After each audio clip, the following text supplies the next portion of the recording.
Pois bem, meus amigos, o nosso magnânimo Xande continua tremelicando seu bumbum supremo na capital federal e dessa vez ele resolveu virar os seus canhões para Felipe Martins novamente. O ovo que tudo vê, além de aplicar uma multa altíssima ao ex-assessor de Bolsonaro, ainda pediu explicações sobre uma postagem de outubro do ano passado e caso vossa Xandidade não fique satisfeita, Felipe Martins pode voltar para a prisão. Casualmente, às vésperas daquela audiência que eu comentei com vocês que acontecerá amanhã para averiguar o registro falsificado de entrada de Martins nos Estados Unidos, que deu origem a toda aquela perseguição, prisão e tudo o que acompanhamos. E já que a gente está falando sobre os nossos magnânimos, teve um encontro super democrático com os magnânimos chineses e também vou aproveitar para mostrar para vocês as opiniões dos magnânimos com relação ao ato que aconteceu no domingo, a manifestação pró-anistia. Sim, eles deram opinião e os nossos jornalistas publicaram isso como se fosse a coisa mais normal e democrática do mundo. E no rumo das atualizações, temos as prioridades de Hugo Motta, que não tem a anistia e eu acho que vocês não irão curtir muito. Mas se você já gostou das pautas, porque quer ficar bem informado, mesmo que seja uma coisa ruim vinda de Brasília, a gente precisa saber o que está acontecendo para poder reagir. Me ajuda a espalhar essas informações, curte, comenta, compartilha bastante o link desse vídeo nas suas redes sociais, grupos de Face, WhatsApp, dá uma verificada na tua inscrição, vê se ela continua ativa aqui no canal e se não for inscrito, se inscreve. E dá essa moralzinha para mim. A respeito da manifestação que aconteceu na Avenida Paulista pela anistia dos presos políticos do 8 de janeiro. Sim, os ministros da Suprema Corte dão opinião para jornalistas que servem como porta-vozes, publicam nos seus portais, como se isso fosse democrático, super normal. Mas vamos começar aqui então com a coluna da Bela Megali, que traz a seguinte matéria. O que mais incomodou ministros do STF no ato pela anistia na Paulista? O que incomodou os magnânimos? Essa foto aqui já diz bastante. Olha só o texto. Não foram os discursos inflamados contra Alexandre de Moraes e Luiz Roberto Barroso e os ataques, porque não existe mais crítica nesse mundo, tudo é ataque aos magnânimos que mais incomodaram os integrantes da corte na manifestação pró-anistia. O fator que gerou mais críticas entre os magistrados foi a presença dos 7 governadores com Jair Bolsonaro na manifestação do dia 6. Agora se liga nessa parte aqui, é tanta democracia que vocês vão ficar espantados.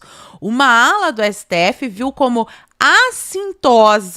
foi assintosa a participação de governadores na manifestação que teve, segundo os magistrados, ataques. Críticas não há, ataques ácidos ao tribunal. Eles apontaram a contradição entre a presença dessas autoridades na manifestação e a postura que costumam adotar ao procurar ministros com frequência para pedir ajuda nas demandas dos seus estados.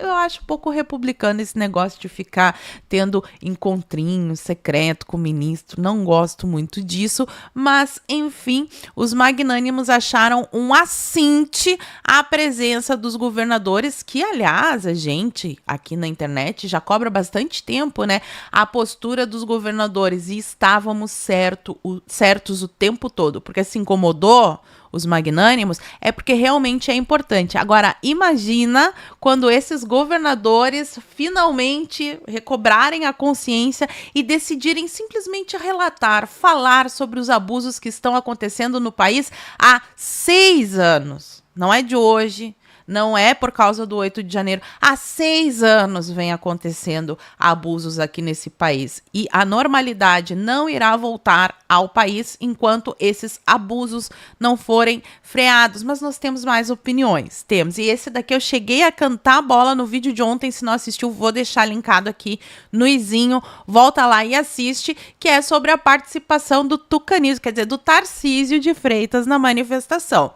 Aí aqui a Bela Megali, de novo, fala sobre a reação do STF ao discurso de Tarcísio de Freitas no ato pró-anistia. Bom, o meu comentário de ontem foi que mudou, em Copacabana eu elogiei, agora ele sentou o pé no freio, porque recebeu uma puxada de orelha dos magnânimos, com quem ele se reúne frequentemente, para cuidar, claro, dos interesses do Estado, nós acreditamos nisso, mas olha só a opinião dos magnânimos agora.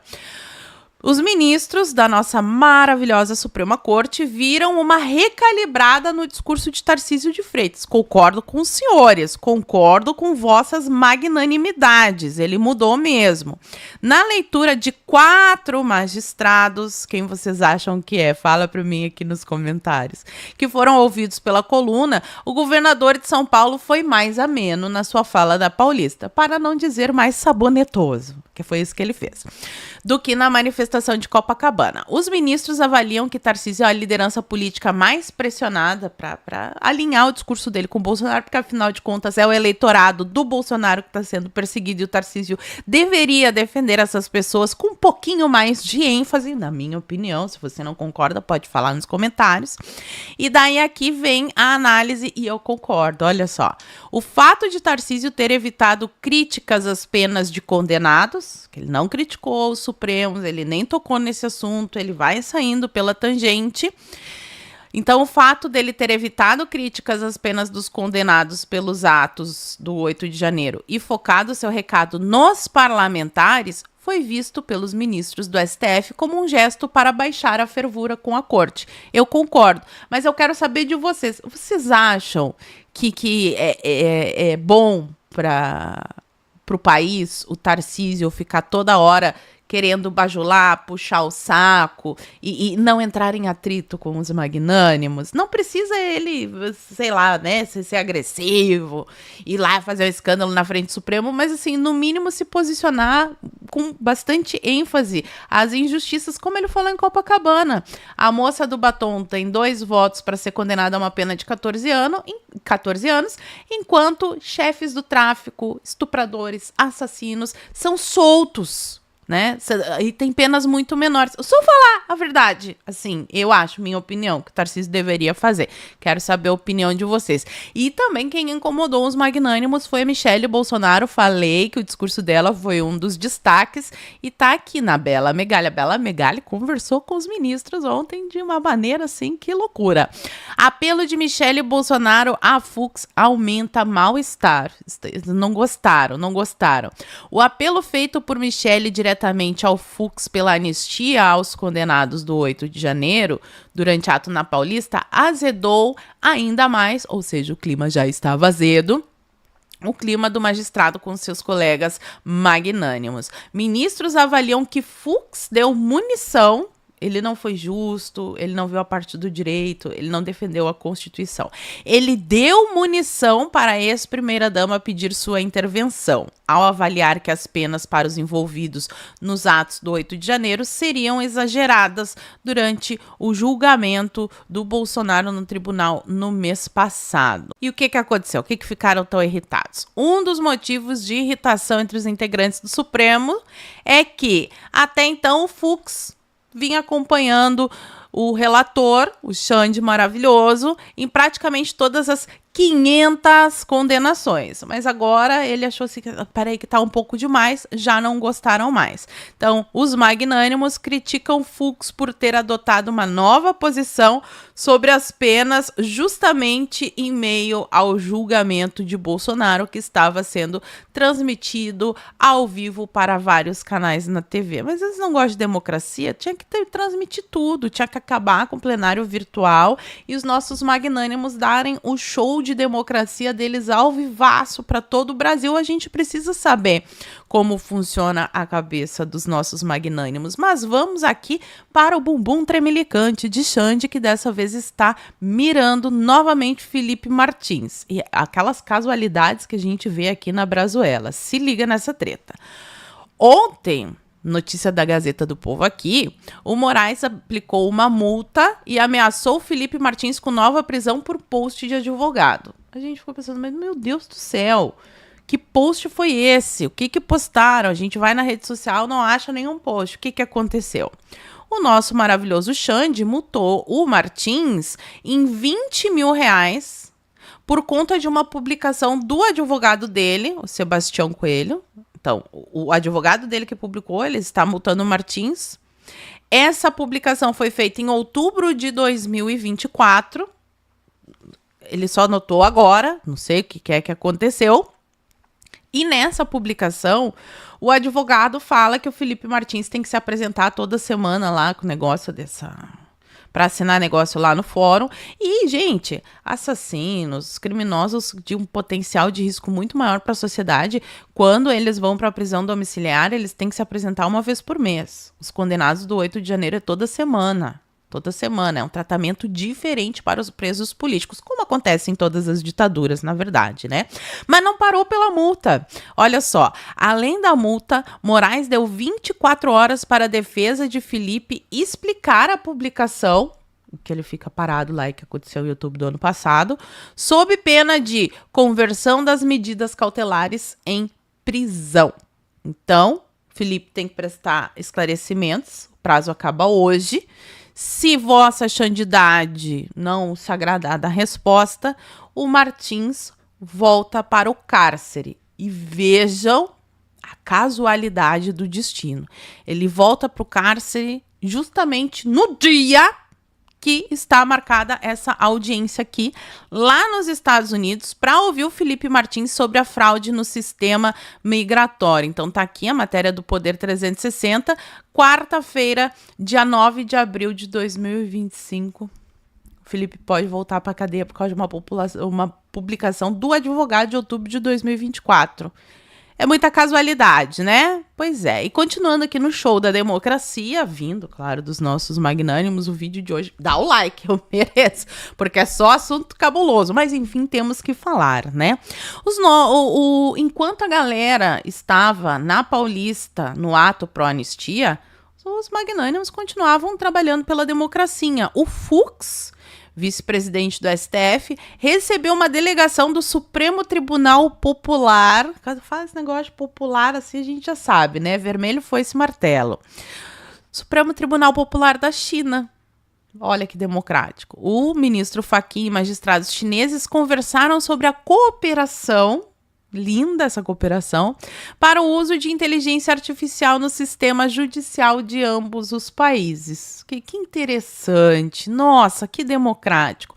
Enquanto isso, a OAB está fazendo teatrinho. Depois da reclamação dos advogados do Bolsonaro e do Braga Neto, de não terem acesso à integralidade dos autos, a OAB está dizendo aqui que intercedeu pelas defesas dos acusados.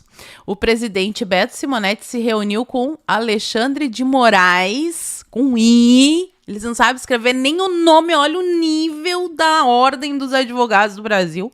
Não sabem escrever o nome do ministro.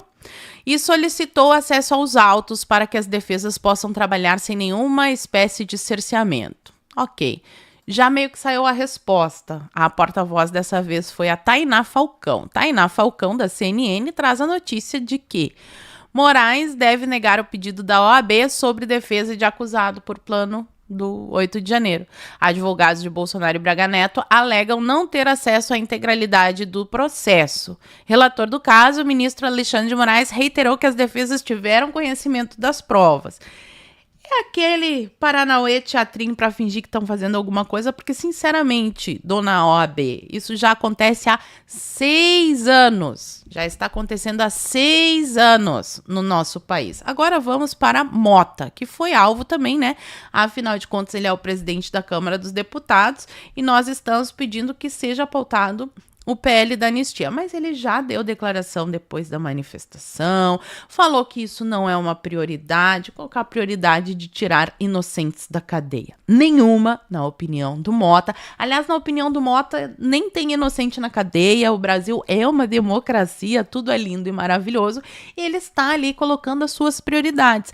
Essa daqui, liguem o sinal vermelho gigante na cabeça de vocês, porque já tá para ser votado, se eu não me engano, hoje será votada na CCJ do Senado, e quando for para a Câmara, o Mota tem todo o interesse em andar com isso rápido. A Câmara tem que avançar com mudança no sistema eleitoral e discutir o voto distrital misto.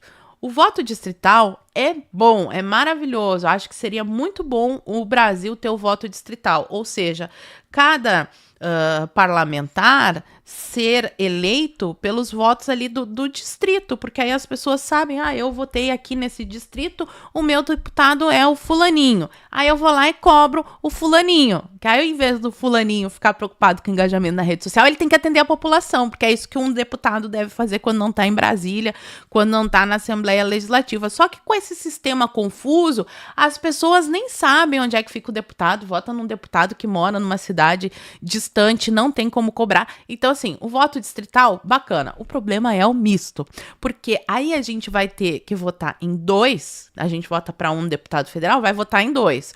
Um que vai ser eleito pelo voto e o outro que é eleito pela lista, que vai ser elaborada uma lista dos caciques partidários, e aí vai continuar toda essa palhaçada que a gente sabe, né, de deputados que não dependem do voto popular e sim do puxa-saquismo à pessoa correta, que é esse o grande problema da representatividade no Brasil. Então vamos ficar de olho e pressionar os nossos maravilhosos parlamentares para que eles falem sobre esse assunto, esclareçam a população, para que a gente não tenha o voto distrital misto. Pode parar só no distrital. Voto distrital, bacana, a gente apoia. O misto, não queremos. E para fechar, outra prioridade maravilhosa do Mota, ele vai pautar a urgência do PL da anistia? Não. De projetos do judiciário em meio à pressão sobre a anistia. E quais são esses projetos do judiciário?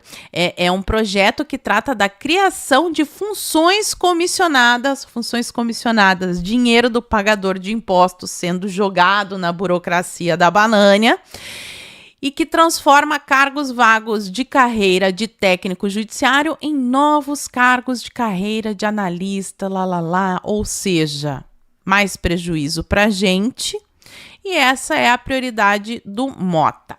Atender aos caciques partidários para que a gente tenha menos representatividade com essa palhaçada de lista mista e também ao gasto do judiciário. Eu falei que vocês não iam gostar. Agora, conta pra mim aqui o que vocês acharam dessa treta toda. Será que o Xande vai prender o Felipe Martins? Se ele prender o Felipe Martins, será que isso não vai gerar uma animosidade ainda maior com o governo dos Estados Unidos, visto que a imigração é uma das pautas prioritárias do governo do Trump? Fala pra mim aqui nos comentários o que vocês acham da opinião dos magnânimos, e hoje eu vou ficando por aqui. Muito obrigada por terem assistido ao vídeo até o fim, fiquem todos com Deus, um beijo e até a próxima. Fui! Lembra do Paulo que eu falei lá no início do vídeo? Pois bem, olha aqui o depoimento da Carolina, que também aplicou o método e faturou mais de $1.000. Em reais, isso dá quase 6 mil. Agora me diz, quem hoje no Brasil consegue um emprego que pague isso sem perder horas no trânsito, sem se desgastar em um trabalho presencial? Imagina ganhar em dólar direto da sua casa, sem precisar falar inglês, sem precisar aparecer. Se você está disposto a aprender e se dedicar, porque não tem milagre, dedicação, essa é a sua chance. Clica no link agora para acessar o treinamento 100% gratuito. Lembrando, essa oportunidade pode acabar a qualquer momento. Então não deixa para depois. Garanta agora mesmo o seu acesso e comece a transformar sua vida com uma nova fonte de renda